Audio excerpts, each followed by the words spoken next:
What the fuck happened? This is like the first time. Me, folks. No intros, nothing. I just really sat here with these guys. I don't even know for how long they've been doing episode 4 of What If. Cyber, I don't know what the hell happened there. I swear to God, I hit live. You saw me hit it and play the intro.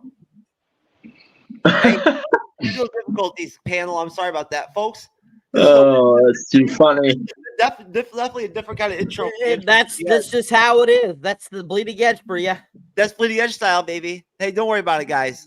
I'll go back around and give you guys a chance to give me like do that first run around that first question again, and just give me like a condensed version, right? Sorry, guys, this is a shit show, like unprofessional version of an introduction to a review of What If Season 2, Episode 4 and 5. I hit the live button, but maybe I clicked on my picture of Jar Jar Binks or something instead. Because I was thinking about Jar Jar narrating my life. I don't know. It's possible.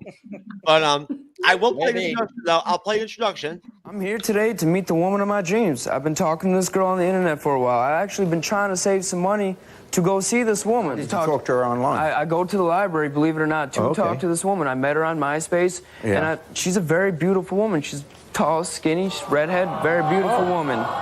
Why don't we do it this way? Because you've never met her before. Never met her. Well, then I'm going to ask you to leave for a few moments, and we'll want to bring her out, let the audience meet her, and then we can both observe you two meeting, which will be a nice moment in your life. Okay? So if you would just all right, thanks a lot. Leave her. We'll have you back in a moment. Thank you. So her name is Joby. Let's bring out Joby.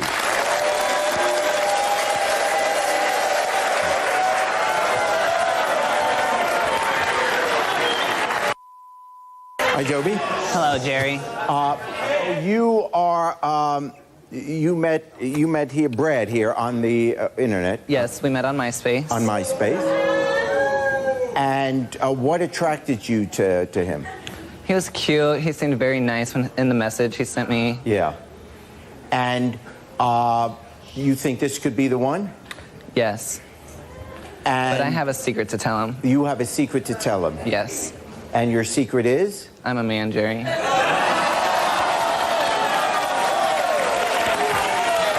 He says he wants to meet me, you know, he tried to get a bus ticket or whatever. Yeah. I said I'd just call the Jerry Springer Show, you know, because then it'll give it more of a twist.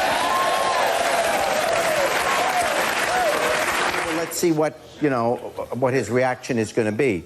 But you really care about him. This isn't just to play a trick on someone. You really want him to be okay with you. All right. Well, let's bring him out now. Okay, how about a nice hand? Let's bring him back now. Here's Brad. How you doing? So good to meet you. It's kind of nervous on national TV, I know, but, like, I wanted to ask, like, maybe, like, you know, you could be my girlfriend. Well, Brad, I have to tell you, I'm a man.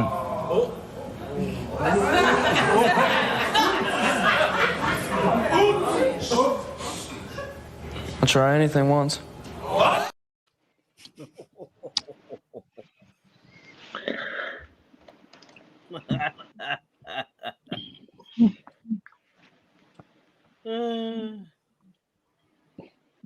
For some reason, you're not. We can't hear you, Jeff. Oh, I turned my microphone off. I'm sorry. Oh, there you go. There we go. Sorry about that. Jess, I was going to hook you up with that girl's number, but it turns out she didn't do it, man.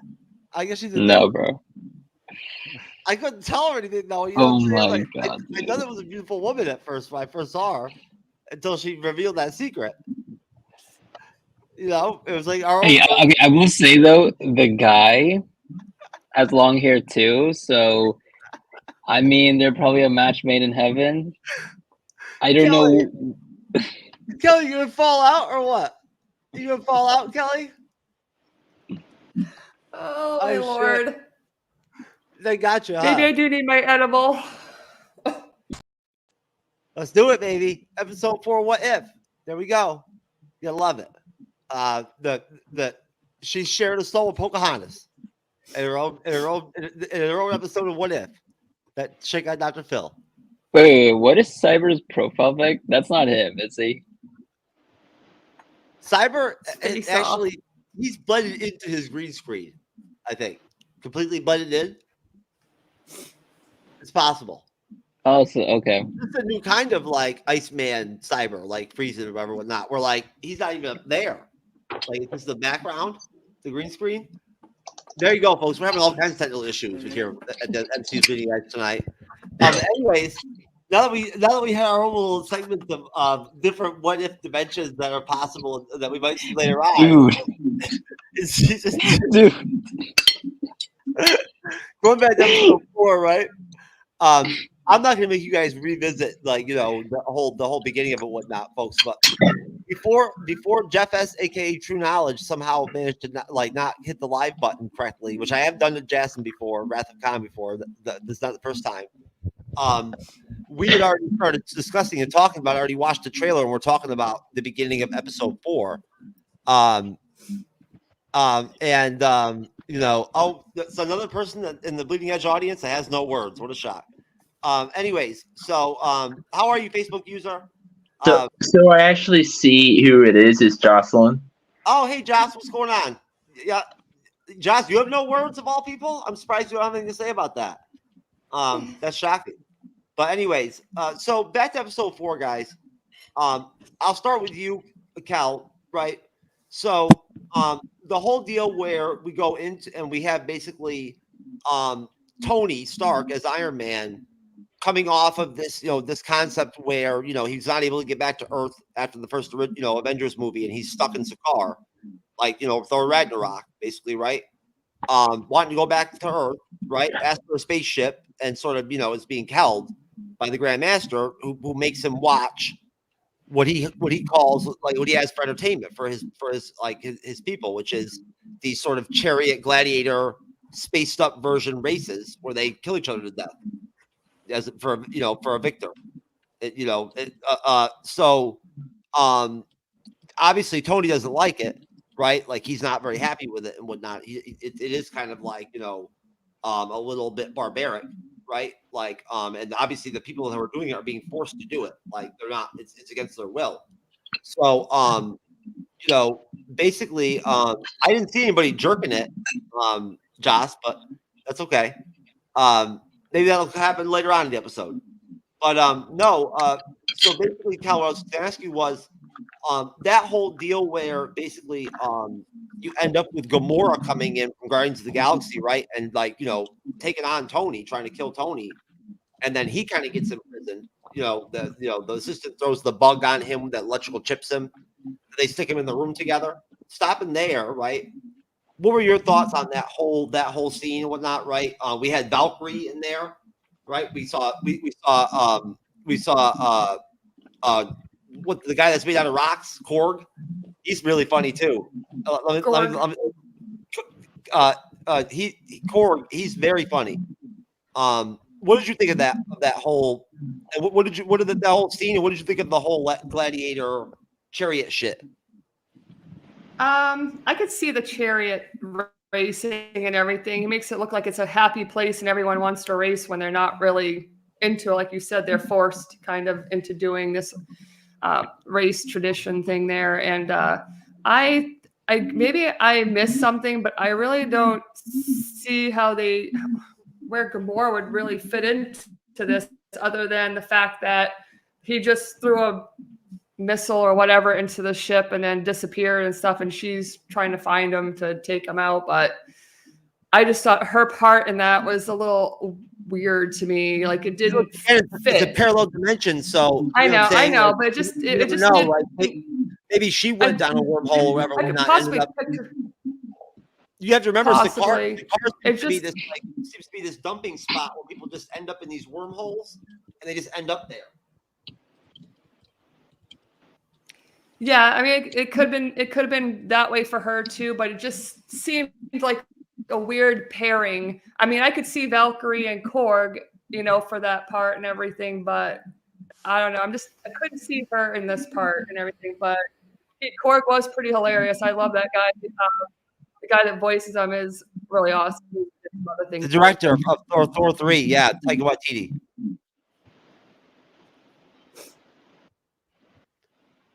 Is that it? Did you have anything else? No, that's it. Okay. All right, Wrath of Kahn. Same question, sir. Skip the intro. right? Going into the actual, the Grandmaster kind of, it sort of like lightly imprisoning Tony Stark, right? Not allowing him to go to Earth, not giving him a spaceship, shows him the chariot races and whatnot, everything. What'd you think of all that? Okay, so I found it funny how the Grandmaster was like squeezing his cheeks like as if he's like a little kid, even though that guy like saved the world. And then okay, the chariot race, I just wanted to say it reminds me so much of Hot Wheels. Okay, like someone's audio. It's Nate. Nate, don't move your phone so much. Sorry, I just went to. Yeah, sorry. That's okay. Maybe that's what Joss was talking about when she was mentioning somebody jacking off. Okay, I see. Anyways, Okay. Okay, so literally, when you see how crazy the design of those chariots or vehicles are, and like seeing like how they display the action as if like they're all racing each other, it reminded me of this one Hot Wheels show back in Cartoon Network back when I was like a kid, and sometimes I was just like wondering like, are they just like copying Hot Wheels basically? Possibly, it is similar to Hot Wheels. You're right. Yeah, and that it was so cool. I'll just say that. Now, did you know who most of the characters were? Who the boy? What? Did you know who most of the characters were in like in the race deal or whatnot, like the chariot shit? Most of them are unfamiliar to me, so okay. No. So you really didn't have any background information on them. That's understandable. There's nothing wrong with that. Wait, is Gamora one of them? Gamora is from the Guardians of the Galaxy. So was she in the chariot or not? Yeah, she was. She was. Okay. She was one of the prisoners, whatnot, that's forced to fight, basically. Okay. Yeah. Now she's Thanos' daughter, and that's the big connection in the episode. Obviously, is the fact that like she's Thanos' daughter. She knows that Tony Stark basically like destroyed Thanos' army, and like it impeded him from getting the Infinity Stone that he wants. Right. So that's like the big deal. That's the big connection. Nathan, great. Your thoughts on that part of the episode, sir? Yeah, I think it was kind of. I think the humor in this one was very funny, especially sort of some of the one-liners that Korg ended up giving. There's one that towards later in the show that just made me really laugh. But we'll get to that when we get to that.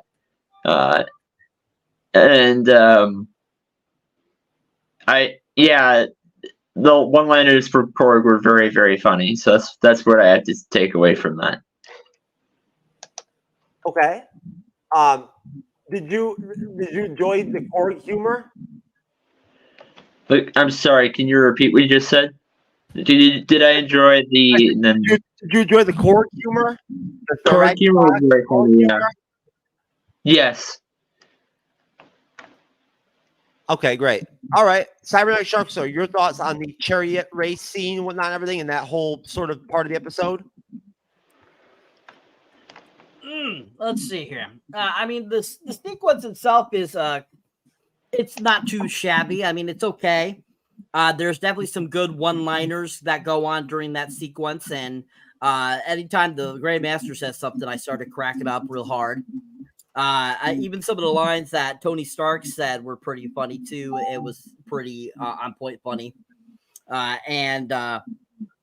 But I think the whole concept, like, it felt very much like Thor Ragnarok. Even a little bit of like pod racing for me too at that sequence.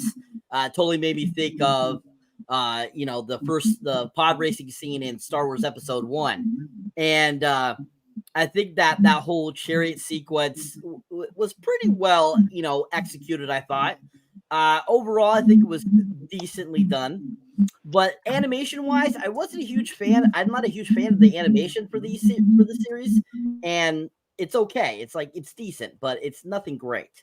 But overall, I think that this sequence and leading up to it, like I said, I think the best part about it was the one-liners that the Grandmaster says throughout this whole thing. They were just on point hilarious. Okay. Let's see here. Nate, sir. I already went to you. I already went to Kahn. All right, I think I basically already went around everybody right there. Nate, I muted you for a minute there, buddy. Do me a favor, Nate. Mute yourself in between contributions, will you? Just a little bit of background, like feedback. So once you're going to contribute, go ahead and just mute yourself, okay? All right. So moving on from that part of the episode 4, right? We basically then see, Gamora getting trapped or locked up in like this kind of like suite. And there is some kind of weird kind of like out there humor and whatnot, everything with the assistant where they locked them up together. She says something to Gamora, like, I sense a connection between you and two or whatever, whatnot, like hinting a romantic connection or whatever. And basically Tony's able to sort of like sway Gamora with Korg's help. It's awesome that like they turn around and Korg is there, right? And he's just, I'm just a pile of rocks with eyes. You know what I mean? Like, like he's hilarious. Like he's utterly fucking hilarious in the episode. But right, so basically, when they get stuck in there, Korg stops Gamora from trying to kill Tony. It turns out Gamora was sent there by Thanos to kill Stark in stopping the Chitauri. That's how much time passed after he brought that missile up into space. For somehow going through that wormhole, time passed like that for like a week or some shit. So basically at that point, before, Topaz is the chief enforcer, like the assistant of the Grandmasters, when she's the one imprisoning them that puts them in like the sort of the room, the love suite. When Tony finds out Gamora's purpose and who she is, he vows to, stop the Grandmaster, get back to Earth, and ask for her help, essentially, right? To like stop the Grandmaster, because what he's doing to these like people, keeping them tortured for entertainment, keeping them in prison is wrong, right? And he wants to free the planet so he can also be able to get a spaceship and get off Earth. So essentially, Stark escapes.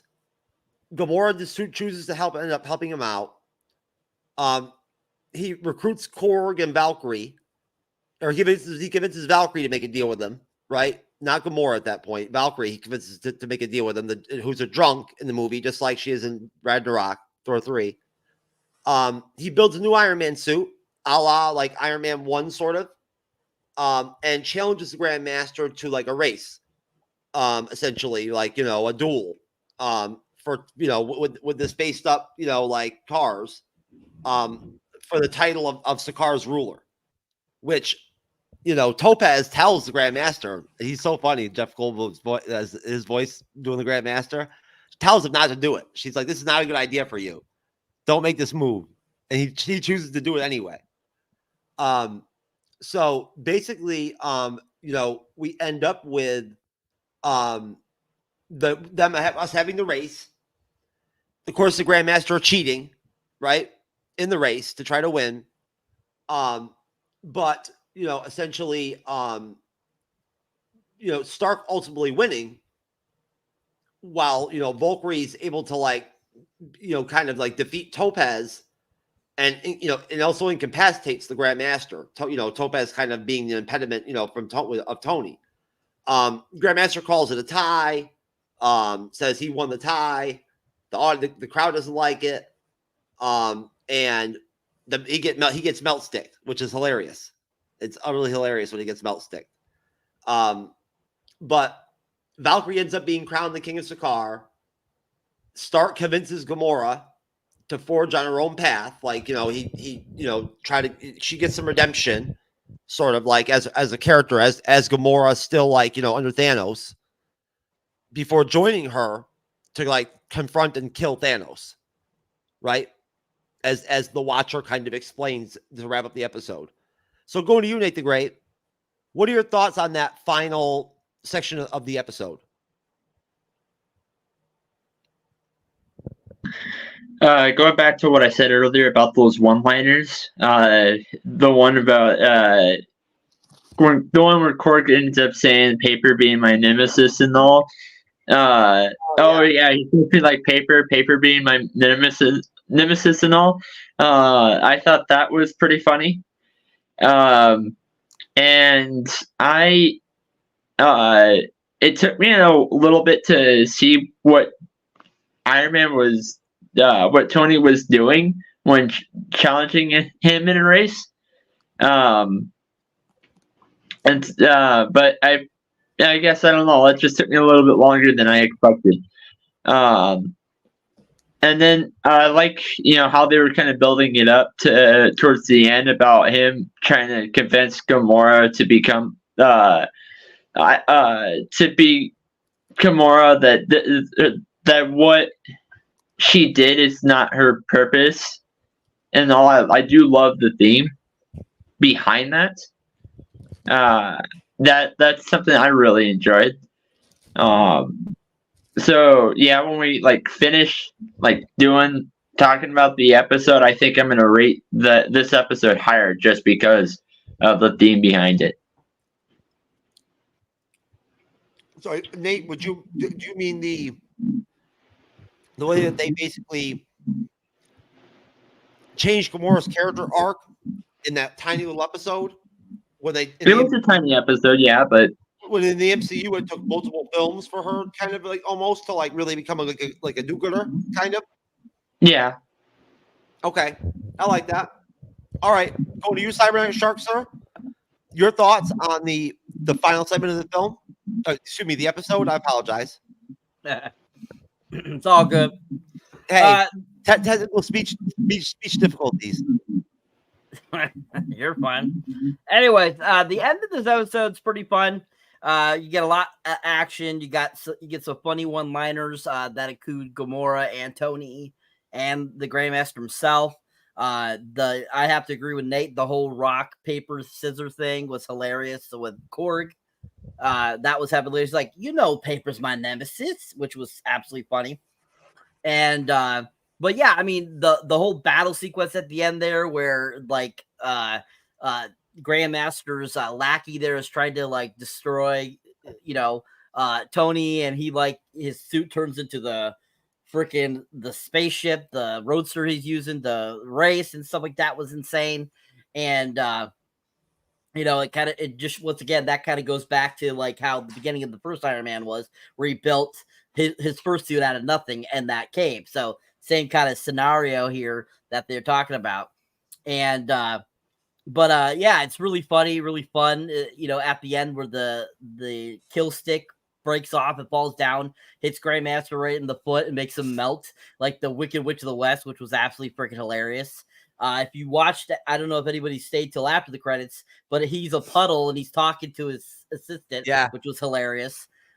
He's like, "You find something to pick me up with? I'm still here," and it was absolutely hilarious too. So I thought the whole ending was really fun, really enjoyable, and overall a good episode, I thought. Kelly. I have to agree with Cyber. I liked how the car, his suit transformed into the car to race when he needed it, because obviously he probably knew the Grandmaster was going to cheat, so he had to have a little backup. But before they went to go race, one of the lines where Korg says, "You vile asparagus woman," I thought that was a pretty good part right there. And eventually him trying to persuade Gamora into helping him, even though you don't see the bits and pieces in between that leads up to it after she kind of took him at the end, and they both work together to try to eliminate Thanos and everything. But yeah, I thought it was a pretty good ending for that part and some of the lines and everything. But the Grandmaster still creeped me out towards the end too, but I'm glad he kind of turned to goo at the end as well. So it was pretty good at the end. So I liked all of them together, how they just had these little one-liners and stuff. Yeah, there was some really good back and forth humor. It was a lot. It was a kind of a seriously toned, lighthearted episode. I thought, if anything, maybe right. That was nice to see some humor. Cal, I'm glad that you mentioned it more than once. Yeah. Wrath of Kahn, wrap it up, brother. Firstly, I just love the whole Mario Kart style sequence. It's something that I did not see in the beginning, because in the beginning it was all in a circle. This one's grand. I just wish that they had how in Mario Kart they have the, what do you call it, the block with the question mark I wish like they would like do that to like make the effects even better. But seeing Tony like build his own car out of a suit, that's just like whole new level. I wish Mario Kart would have like something like that in their games. Wasn't it super powered by his arc reactor too? It is, yeah. That's what I thought. Do you want to go ahead and start off ratings? Wrath of Kahn, what's your rating for episode 4? 8 out of 10. Okay, Nate the Great. Also 8 out of 10. Cyber. 10. Kelly. 7. Don't feel bad. I'm not. It's just I was like, I'm gonna give it a 5.5. I didn't think it was all that good. I won't lie. Although I did like the only thing I liked about it was Jeff Goldblum as the Grandmaster, the humor, and then the redemption arc for Gamora, and the Ragnarok 3 theme of the film. That's all. Other than that, I could have the other stuff I could have went without, But that's episode 4. Let's jump right into episode 5. It's funny when we first started doing Disney Plus series reviews. Cyber will tell you, Nate, you remember. They used to actually release teaser trailers every week that we could play, right? There'd be a teaser trailer weekly every week for each episode. But now that they're doing things differently, they don't do that anymore. But basically, so when we get into going into episode 5, the premise of episode 5, of course, ends up being, what if Captain Carter fought the Hydra Stomper? The Hydra Stomper, and this Captain Carter being the Captain Carter that comes off season 1. And was from the season 1, episode 1, and then also from the last 2 episodes of the first season, where she was a part of the Watchers hand-selected team, sort of team of defenders of the universe or multiverse eventually, that had to take on Ultron at the end of season 1 to save the multiverse. So she's coming off that, and the premise of it essentially is that they also adopt the theme essentially in this movie of a film that we've seen before. Some of us will have seen, and that would be, of course, a classic MCU film, a film that many people actually keep, put at their number 1 on their ranking list of MCU films. That'd be Captain America: Winter Soldier. That is essentially where this, this reality's Peggy Carter, Captain Carter, where she got this super soldier serum instead of Steve Rogers. She's Captain America, right? Essentially, you know what I'm saying? And Steve never became Captain America. Yet did don an Iron Man-esque like suit in the first season as the Hydra Stomper, right? So basically, in this alternate version, we also end up finding out that later on that, of course, that Bucky Barnes, the Winter Soldier, is actually the president, but that's later on in the episode. But essentially, in this this realm or whatever, 1602 reality, Captain Carter, it starts off with Black Widow being voiced by a voice actor, but I thought did a pretty good job, and they're in battle together, kind of like on the mission from Winter Soldier, where they go like up to the pirate ship, like for the and that has like the stolen cargo or whatever, whatnot. And they're in action together and kind of like doing battle, some good fight scenes. And then sort Excuse of me, like Sam. Excuse me. You're thinking of the other episode that Carter's in. That's not the Stomper one. That's the 1602 one. Oh. There's 2 of them that Carter's in. There's the 1602 one, but that's a later episode. Oh, that's the one. Yeah, you're right. The 1602 part that's where Wanda's taking her. Ah, okay. I'm sorry. So essentially, this is still the Peggy Carter that comes off of the original What If season, based off the original Captain America film. It's still her, right? And it's the same Peggy. Yes, it's the same Peggy that we saw at the end of the first season, where she gets taken by the monster through the portal. Yeah, and this is just a version where her as Captain America is adapting to the Winter Soldier plot, basically, right? With Black Widow to start off. And with some of the characters from that film, take away the Falcon. So basically, what they find out is that the secret like cargo, whatever, whatnot, that they had to fight to get to, ends up being sort of a zombified, like brain controlled, mind controlled, Steve Rogers, who has somehow, been kept alive from 1953, not under the ice, but for, I guess in the source of the suit, they end up flushing out that in the Hydra Stomper suit, he's been managed to stay alive.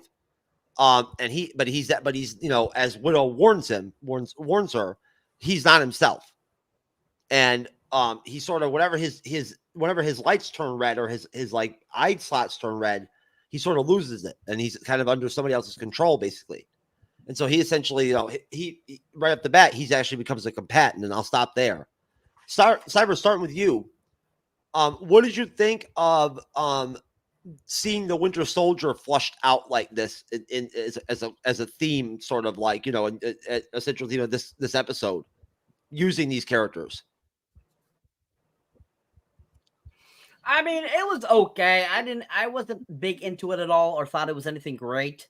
I mean, it was cool to see the Romper Stomper come back, the Hydra Stomper, which was really cool because it basically felt just like the one that Tony built in the cave in the beginning of Iron Man 1. And, I thought that was really cool. And, bringing in, Natasha was interesting, a choice, which very much so. Yes, it's very much mimicking, Pirates, Captain America's Winter Soldier, the movie, especially how it begins where Peggy gets in the car with, Black Widow and stuff like that, was very similar. And, I think that it has some interesting tales and, it's an interesting way of going, but it wasn't anything to me. It wasn't like, oh, I love this or I think this is great. It was okay. Okay. Kelly, what do you think? I didn't really see much of the Winter Soldier except for when he came into play after, in the Avengers at the end there, he's lost his arm, he got a mechanical arm, yada, yada. So, okay. So when I saw him in this version, I don't even recall the Hydro Stomper thing there. I mean, I probably could have seen it, but I haven't seen some of these earlier Avengers or any of some of these little side shows. Sure. In a while or at all. But I was surprised how old Bucky was in this one for this, episode. So I don't really have an answer because I'm not familiar with the Winter Soldier aspect of it and everything. But I thought it was surprising to see him though older, and as I thought he was the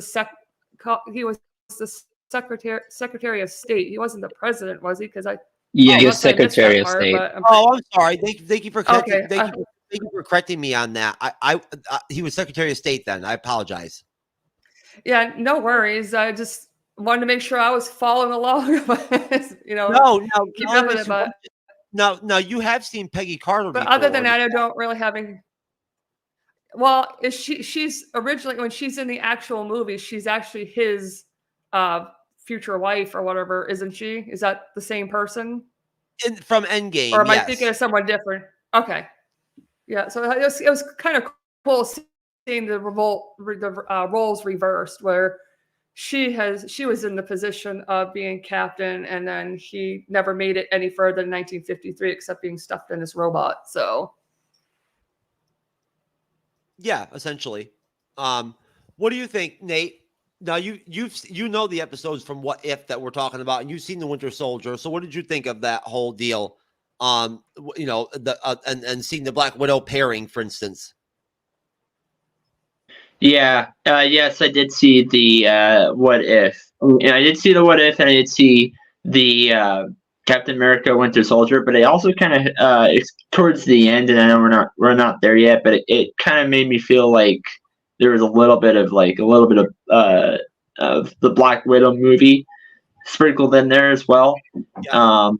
However, at the beginning, I like how they really did this, and I love the story arc that was presented behind it as well.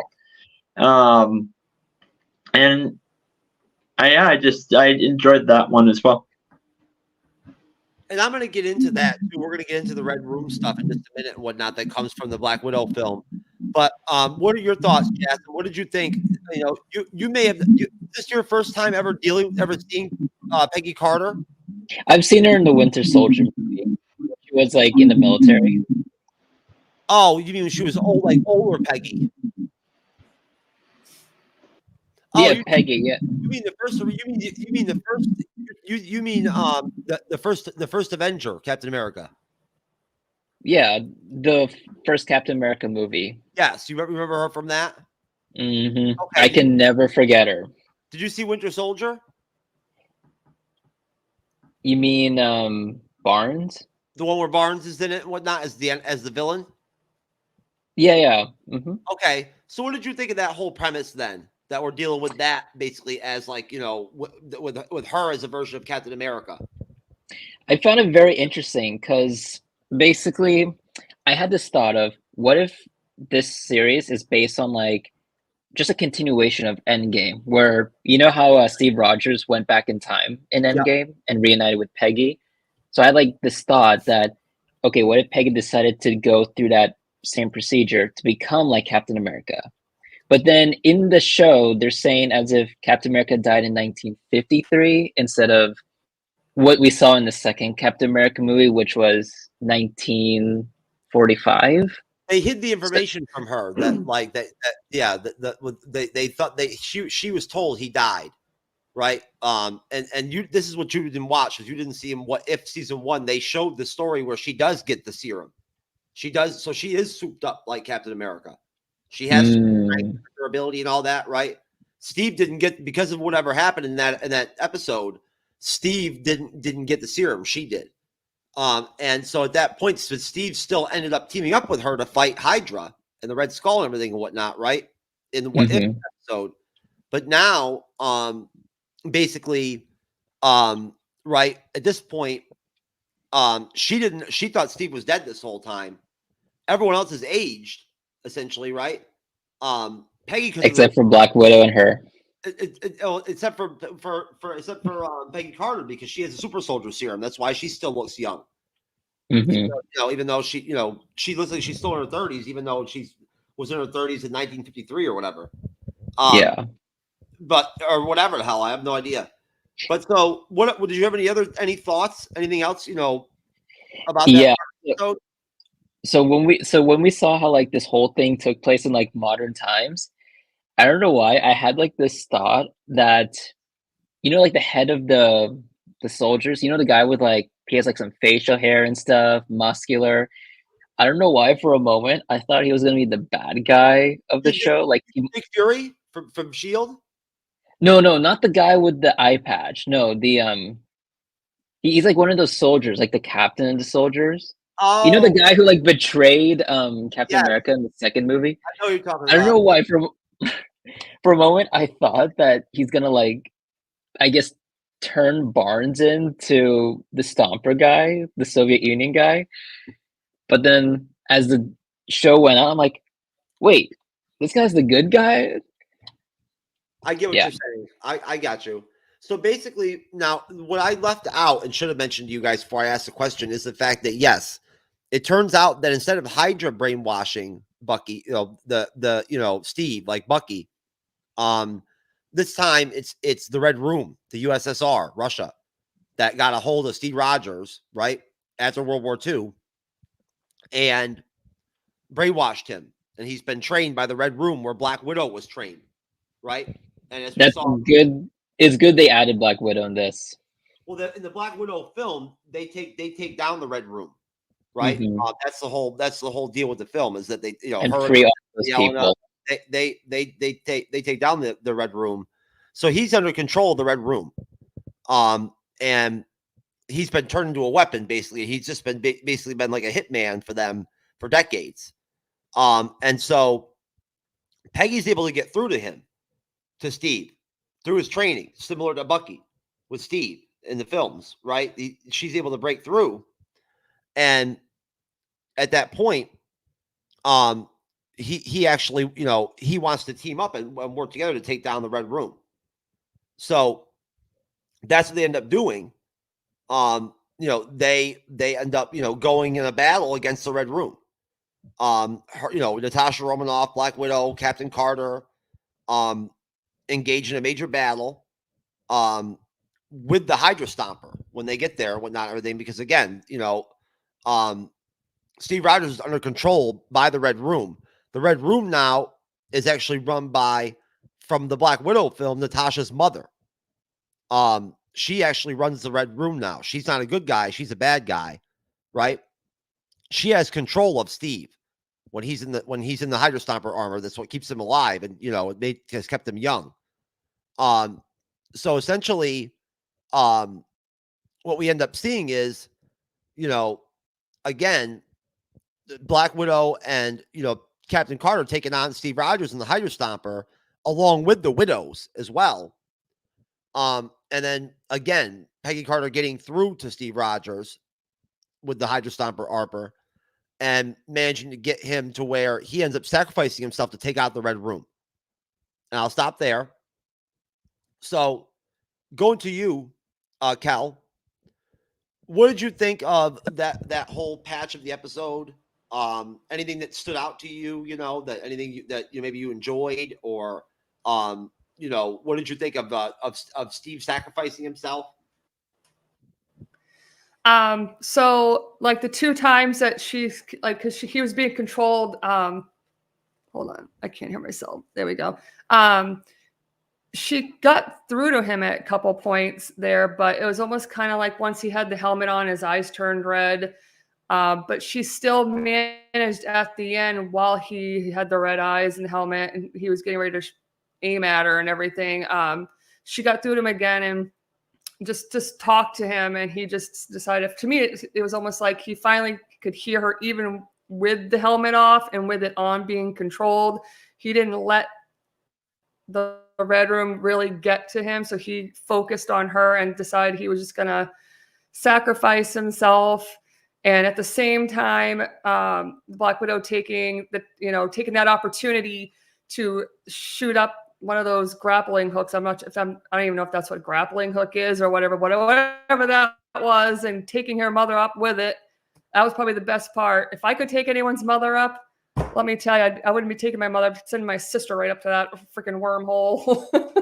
But I thought that was a really good part. And it was just interesting seeing, like I said before, it was really interesting seeing the roles reverse, where she was the captain, and loved the accent. I loved how they really got her fit looking in that suit and everything. And she was in charge, and I really liked that. But I mean, this one was better than the previous one, but I really liked the ending and everything. But those creepy ass friggin' people shooting out those electrodes too are like, those are freaking crazy. I would say the same thing. Those are the mind control. Those are other Black Widows in training, right? No. I'm talking about the people that were around the town and the animatronics. The animatronics. At the end, took those electrodes and shot out of here. Yeah, right. Those cardboard people with the little things that came out. I know they were creepy, weren't they? Those are the creepiest fuckers ever. I was like, it reminds, it kind of reminds you of like the if you watched the WandaVision and whatnot, where Wanda like had everybody under their hex and all this shit and whatnot. It was kind of reminds me of that a little bit and whatnot. But I'm glad you mentioned that, Cal. That was weird. Yeah. So she took the hand of one of them and just shot him at him. I was like, way to go. So you really enjoyed. You really enjoyed the whole Peggy Carter's Captain America deal? I did. I actually like to see that reverse role, for once, a lady taking charge. Well, I think because of the relationship with her and Steve, right? Like it kind of works. Yeah. You know what I mean? Like it doesn't come off the wrong way or anything like that. But what do you think, Wrath of Kahn? Yeah. What are your thoughts? And please feel free to say whatever you want about the weirdo fucking cardboard people or whatever the fuck that shit was. I'm not gonna talk about the weird animatronics thing. Okay. I will say though, as someone who has seen Black Widow, it was so cool to see not only like Melina, but like also the other Black Widows too. Like, meeting Carter and Black Widow after they destroy all those animatronics. Like, I think the last time I saw them, or like in that movie, it's like Black Widow already freed those people, but like here, it's like those people aren't free, and they're like shooting them with like so much force. So yeah, that was cool. What else? Also, Jeff, do you have a cool joke to make regarding how Melina showed her new suit? You're mute. Oh, you mean the mother? You mean Black Widow's mom? Yeah. No, not really. I mean, honestly, Okay. She didn't look all that voluptuous to me. Like she doesn't look as hot as like the X-Men animated girls look like. They look fine. Okay, I thought you were gonna say something else, but that's okay. There's a scene before that where I think they were at a house, a cabin. I was just wondering, is that the same cabin that we saw in Black Widow? It was like a Black Widow hideout spot. Okay, the same one where like something it was. It could have been one of several. You never know with the Black Widow. You know what I'm saying? Oh, okay. Because she lives that kind of life, right? Yeah. That's all I have to say. Is that a wrap, sir? That is a wrap. Oh, most definitely. Cyber, sir, what do you got, sir? Refresh me of what portion we're talking about again. We're going up to the point where Steve Rogers at like as the Red Room controlled Steve Rogers, right? Like breaks through his training and whatnot, or like his mind control and shit and whatnot, and like sacrifices himself to take out the Red Room. So the end of the episode. Yeah, okay. I'm just saving the the part with the Scarlet Witch.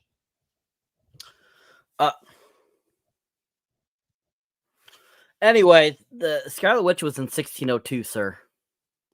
Oh, is that is that when that happened? Yes. Well, I'm sorry. I'm screwed. I'm screwed up by ChatGPT again, sir. So Scarlet Witch was in 1602, but she did have an appearance at the end because they kind of played it off to lead up to 1602.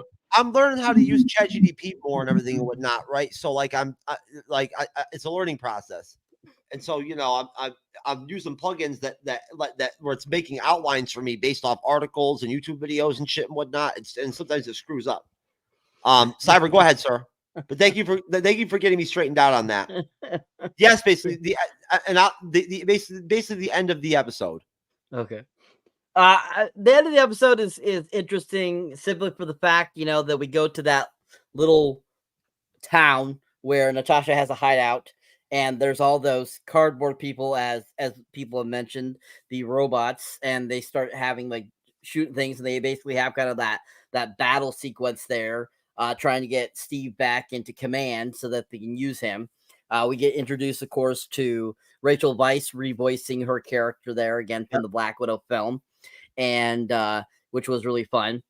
And listening to her talk, I have a hard time pinning that voice to her because just how she sounded in the voice recording, it did not sound like her to me. I felt she sounded more authentic in the actual film than she did with this voice recording. It sounded not as thick, I feel. But at the same time, it's like them taking the Black Widow kind of storyline, including it in the brainwashing of Steve in a parallel universe where he doesn't get the super soldier serum and Peggy does. You're kind of like going, wow, they really switched it all the way up, didn't they? And him destroying the Red Room was hilarious, I thought. Him, basically almost like Captain Marveling, like Captain Marvel destroyed Thanos' ship in Endgame, was kind of interesting. And then him actually being, that him being still alive at the end after doing that, I thought was kind of interesting. She's gonna, Peggy says she's gonna find him, and But I thought it was very action-packed at the end of this episode, and I really enjoyed that. I thought that was really fun. Thought the action was done really well. There were some great kind of one-liners that, that Black Widow says, and that, Peggy says at a couple points. And, Peggy Carter is a interesting character because Haley Atwell does such a great job of playing the character, and her like interpretation of being, if she was the one that got the super soldier serum, is always kind of funny to listen to and watch, because I feel she definitely takes on, like, she tries to imitate Captain America a little too much, and I think what would make it better for her to be a version of Captain America is if she made it her own, because I feel like it was more of a rip off of Captain America versus like a version of like this is Captain Carter. She can be just as badass as Captain America, but she's still an exact imitation of him. So I mean, I think Peggy has definitely different thought processes than Steve does. So I think if they had done that, it would have made the character more interesting for me, because it being just kind of like a carbon copy of it, just the taking and switching out genders, it just doesn't make sense, because she can be just as good, but in her own way. And that's the only reason I don't like the Captain Carter thing as much as Cap, is because I feel it's too much of an imitation versus its own thing. And so I think that's one of the reasons why I didn't care too much for the episode, is because it didn't feel like original. It just felt kind of like carbon copy, like pretty much the rest of the episode. Other than that, really great ending and really enjoyable. Okay. Great, sir.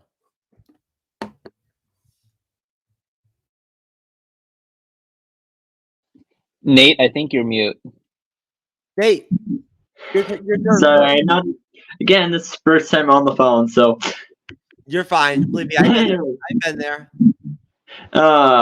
So I also kind of really like the ending. You gave a little bit of a plot twist when they explain what happened in the 1602 version, and I kind of think it's really. It was a little bit sad that, and depending on time, if I'll talk okay, I don't want to give too much away, but they don't really. It's kind of sad that Peggy and Hydra Stomper don't really have the happy ending in that episode.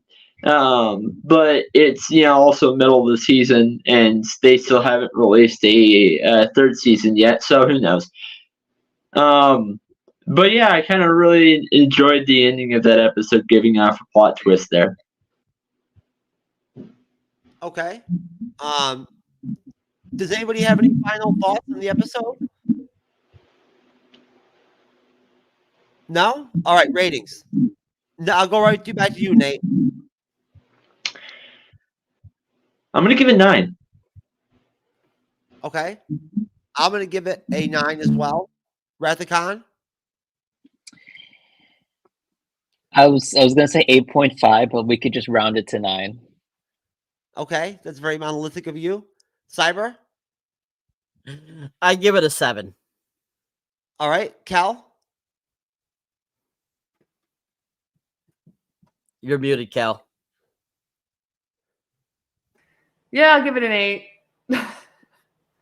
Okay. All right, I was going to make a joke there for a minute off that you give them that 8, but it'll be very crude, so I'm going to save it for later. But anyways, all right. Well, there you go. That is our shit show technical difficulty. Jeff didn't hit the live button correct or whatever review of What If episode 4 and 5, even though we lost a good 30 minutes of our episode 4 review part of the episode. That's okay though. You guys did a wonderful job on the panel. And does anybody have any, I guess it's like a final question before I go over to plugs, right? I'll go around and just ask everybody what your thoughts are, even if you've gone ahead and watched ahead of episode 5.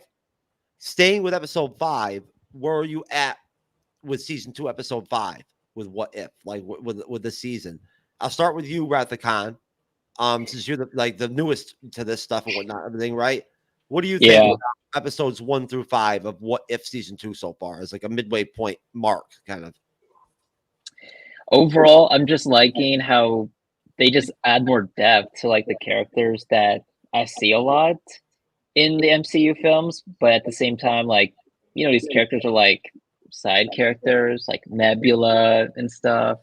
So it's nice. I like that they're showing off their creativity here compared to like, you know, the other MCU films where they try to like stick to the script. Okay. Wait, is my audio okay? Yeah, you're fine. Okay. No, I didn't know when you were done or not. That's fine. Oh, okay, yeah, yeah, I'm done. You're very concise on the panel, my friend. All right. What do you think, Cal? What are your thoughts on where we're at, like through episode 5? Well, I haven't gone any further than 5, but I stick to earlier before we weren't taping and say that 4 and 5 are kind of on the low on my totem pole, but 2 and 3 were above the totem pole. Okay. Cyber Sir, what are your thoughts? Kind of like, you know, almost like a mid-season kind of any remarks?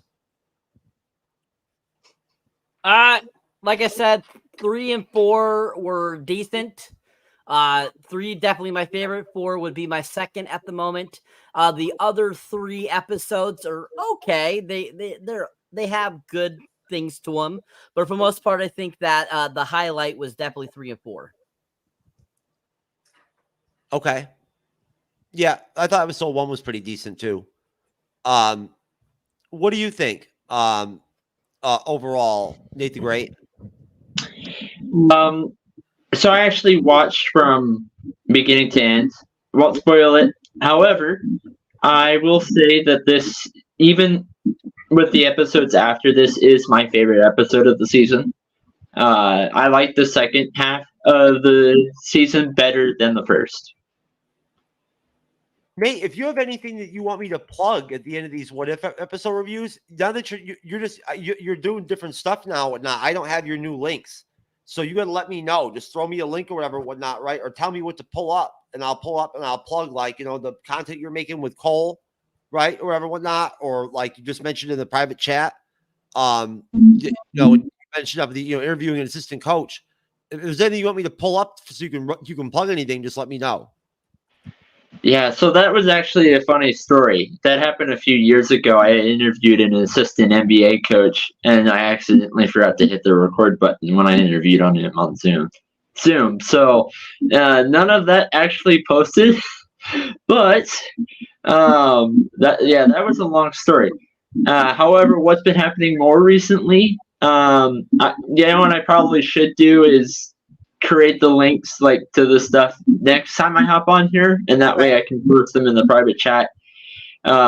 Is I've been doing a sports show, usually about 20 minutes long, one topic, and then I just keep it through the Monday through whenever I have that day off or the evening free. Keep the weekends out of it though. And then for my other show, I have a show called Embracing with Yahweh. It's a religion show. Me and 3 other people on the panel, their names are Logan, Cole, and Pete, talk about different religious topics because Cole and I are both members of the Church of Jesus Christ of Latter-day Saints. Pete is Pentecostal, and Cole is Catholic. Logan is Catholic. And so we discuss different topics without having a little bit of a debate on them. We just, you know, mutually disagree or agree on over certain different things that we believe within our 3 different religions. Anybody is invited at any time to make a guest appearance and mention what they believe over this certain aspect. That's right. We could talk about my non-monogamy, right?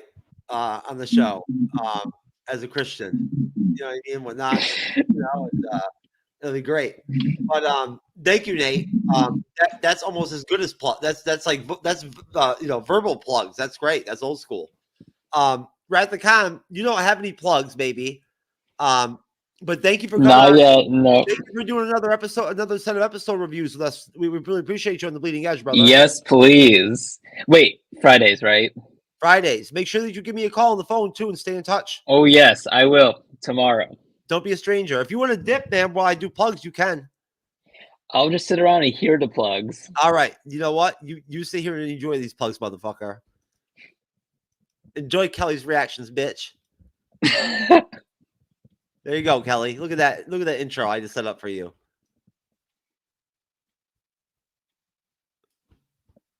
What happened, Cal? What's your wildest reaction? Kelly. Can you Kelly, hear you're mute. Cal. Yeah. Did you take your edible again? Did you take your edible again before the show? No, I just took it about a half hour ago. It shouldn't be Okay. kicking in yet. It kicked in, I think. So here you have, here you have all the videos I have in here. I've got a row where there's where I was out without a computer. I had this nice gentleman from Maine as well.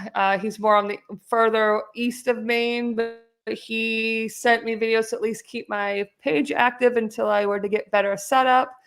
And he was very helpful. I appreciate it. Down below are the popular videos. And then you have ones I'm collaborated with Jeff here. There'll probably be some more on Sundays. They'll be posted here. On Sundays, I usually post a secret video on Patreon, which gets posted later on in the week on YouTube, but I keep it probably like for a week on Patreon before posting it on YouTube. And then my YouTube schedule is Mondays, Wednesdays, and Fridays. A video will pop up and of a reaction of what someone has suggested in the comments. And I got quite the list going, so there's still more to react to, so I can't wait. I look forward to doing more. Well, there you go. And we're doing reactions this Sunday if I can ever get my pictures over to you, right? Yeah, you did get them so I can fix the intro too. I sent you that picture that earlier, that screenshot, and showed you that like I have everything set up. It's just we only have natural light till like 4 o'clock. Looked like you're getting ready for a porn movie in that picture you sent me. All the cameras and the lighting. No, I took advantage of my son being here and I had him sit in my desk because he's taller than me. And I since he was there, I was able to use set up my camera angles on my tripod so I could just leave him sitting there, right in the same position, and then I can just sit there and take the pictures there with my remote. That's what that no porn shoot, I promise. That was the other day. Not today. Not today. All right. Let's see. Cyberneticshark, sir. I will get to you right here. There you are.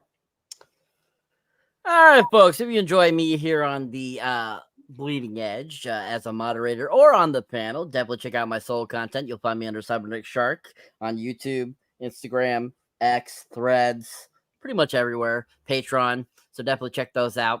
As you can see, I'm currently at 726. I picked up like 10 to 12 new subscribers in the last week or so, which has been great. Most recent review, as you can see there, is Napoleon. Definitely check that out. Really fun. Got Kung Fu Panda 4 trailer reaction up there for you guys too. My Godzilla -1 review. Definitely check that out too. We have a new video up tomorrow, another trailer reaction, so keep your eyes out for that. Also, just on my mini reviews, I just recently saw Saltburn and Dream Scenario. So you definitely got to check that out too as well. Those were fun, but yeah, definitely check out the stuff. Help me get to that magic 1,000 mark. There you go, folks. Can't wait to see Napoleon myself, Cyber. All right, folks. Well, we're out of here. Nate, thank you for being on, brother. Wrath of Kahn, Cal, Cyberneticshark, sir. Yep. Another one in the tank, folks. Thank you, True Knowledge. We'll see y'all later. See you next week when we do episodes, 6 and 7. Mm-hmm. And I'm going to give myself Danny the Award tonight, the Danny the Award tonight to myself. I'm the recipient of the Danny Award for not hitting the live button correctly and for the start of the show. So our first Danny Award winner is me, True Knowledge, Jeff S. On no, you already gave yourself one. That's So two. This is two. But this is just what if though reviews though. Like only Danny this month in that category. My other Danny doesn't count in this category. No. There you go. All, See, all the same. All the same. Okay, if you say so, sir.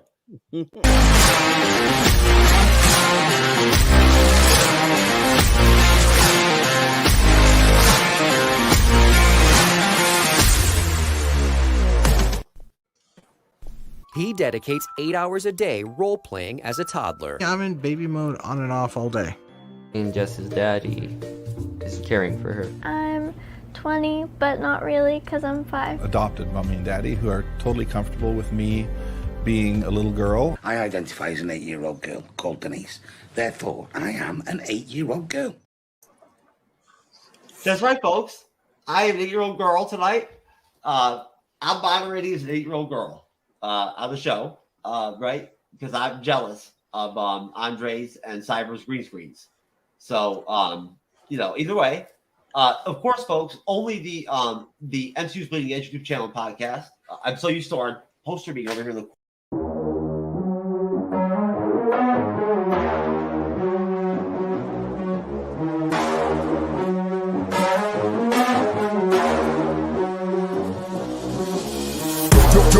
Yo, crank that volume, turn it way up. Get your weapon, get your blade up.